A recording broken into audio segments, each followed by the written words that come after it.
ပြပြီးတော့မှာကတော့ဒီ PDF file ထဲကစာလေးကိုပေါ့နော်မဖတ်ပေးနေနားထောင်ချင်နေဆိုရင်ဒီ read out loud function ကိုဘယ်လို activate လုပ်ရလဲဆိုတာပြပြပေးသွားမှာဖြစ်ပါတယ်ဆိုတော့အခုပြပြပေးသွားမှာကတော့ဒီ Adobe Acrobat ရဲ့ software ကိုသုံးပြီးပြပြပေးသွားမှာဖြစ်ပါတယ်ကိုယ့်ရဲ့ဒီ computer ထဲမှာ Adobe Acrobat မရှိဘဲနဲ့ Microsoft Edge PDF software ပဲရှိရဆိုရင်ဘယ်လိုလုပ်ရလဲဆိုတာဒီ comment မှာပေါ့နော် description link လေးထည့်ပေးထားမှာပေါ့နော်ဆိုတော့အရင်ဆုံးအဲ့လိုလုပ်ဖို့အတွက်ဘယ်လိုလုပ်မလဲဆိုရင်ကျွန်တော် desktop တစ်ချက်သွားလိုက်မယ်နော် desktop မှာကြည့်လိုက်မယ်ဆိုရင်ကျွန်တော်ဒီ Adobe Acrobat ဒီ editor software လေးရှိရပါတော့ဆိုတော့အဲ့ဒါကိုကျွန်တော်တို့ဖွင့်လိုက်ပါမယ်ဖွင့်လိုက်ပြီးသားရင်ဘယ်ဖက်ထိပ်ကရှိတဲ့ view ကိုနှိပ်ရမှာဖြစ်ပါတယ်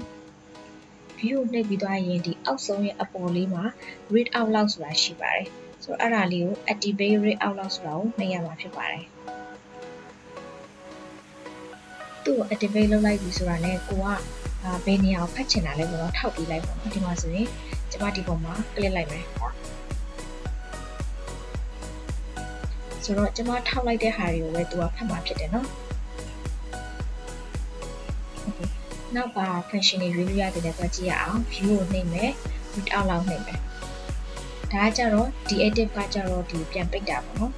ဆိုတော့ဒီအောက်ကတစ်ခုပြန်သွားမယ်ဆိုရင် read this page only ပေါ့နော်ဒီစာမျက်နှာတစ်ခုထဲကိုဖတ်စီရှင်နေဆိုရင်ဒါလေးကိုနှိပ်ရမှာဖြစ်ပါတယ်ဆိုတော့ဒီမျက်နှာတစ်ခုလုံးကိုသူဖတ်သွားမှာဖြစ်တယ်ပေါ့နော်ဆိုတော့သူ့ကိုရက်စီရှင်နေဆိုရင်ဒီအောက်က pause လေးကိုနှိပ်ရမှာဖြစ်တယ်နော်ဒါခဏရက်လိုက်တာပေါ့နော်ပြီးရင် view ကိုပြန်သွားမယ် read out loud ကိုသွားမယ် resume ကကြတော့သူပြီးတဲ့နေရာကနေဆက်သွားမယ် stop ကကြတော့လုံးဝရက်လိုက်တာပေါ့နော်ဆိုတော့နောက်တစ်ခု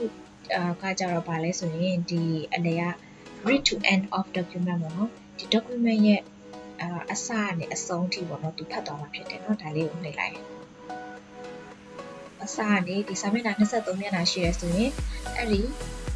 23မျက်နှာစလုံးသူဖတ်သွားမှာပေါ့နော်ဒါကတော့Adobe Acrobat နဲ့လုပ်ပြသွားတယ်ပေါ့နော်နောက်ဗီဒီယိုမှာဒီ Microsoft Edge PDF viewer နဲ့ပေါ့နော်ဘယ်လို read out လုပ်ရလဲဆိုတာကိုပြပြပေးသွားမှာဖြစ်ပါတယ်